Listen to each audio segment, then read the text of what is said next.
Samahan nyo kung lutuin natin itong masarap na bistik babi. Bistik na baboy. Sa amin sa Pampanga, bistik na baboy. Meron tayo dito 1 kilo ng baboy. So, imamarinate muna natin siya ng 10 kalamansi.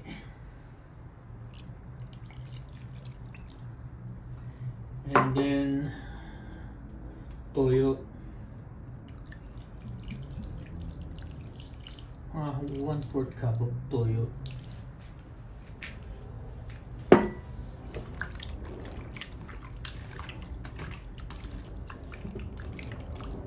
Pagkatapos i-set aside muna natin ng mga 2 hours.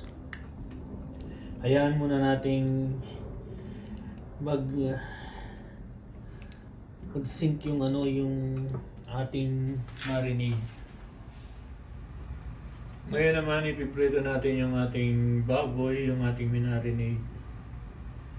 Maglalagay tayo ng konting mantika. Hilahan muna natin yung ating kalan.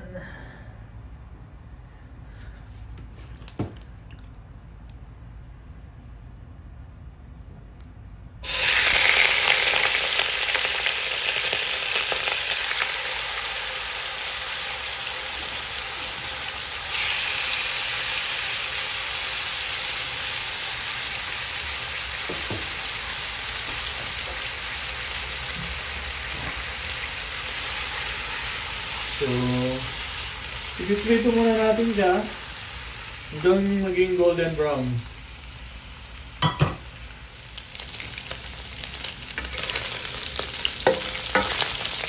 So, medyo naprito na siya.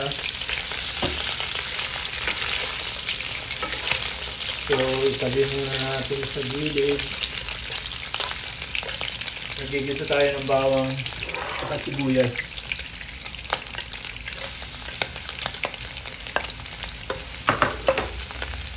Sabi niya nga ako pala. Ayun.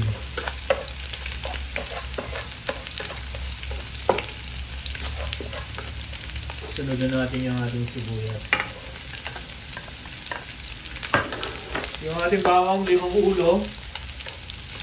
Saka yung ating sibuyas, 1 malaking sibuyas.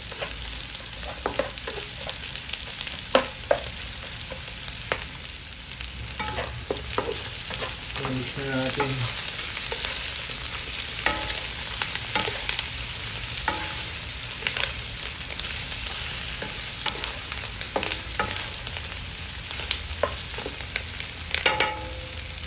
So ngayon naman ilalagay na natin yung ating pinang-marinade.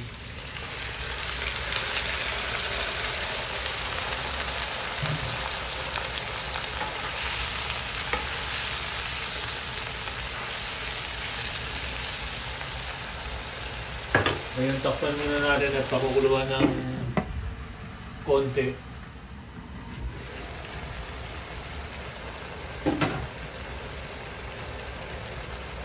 Kung napapansin nyo, mausok kasi nasa labas ako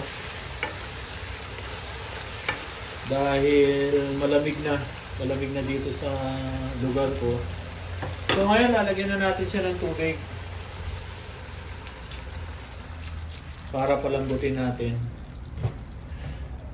Lagay ko tong konting tubig na to, and then lalagyan natin siya ng sugar. Kung gusto niyo maglagay ng Knorr cubes or chicken powder, pwede. Nasa sa inyo. Ako naglalagay lang ako ng konting sugar. Takpan na natin. Balikan natin mamaya. Okay. Check natin.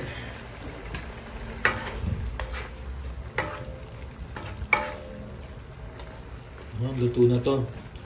So, ang susunod natin, yung ating sibuyas.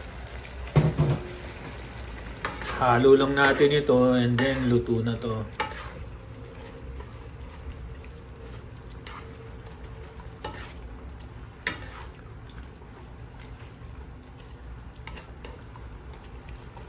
Ayan, luto na yung ating Bistik baboy.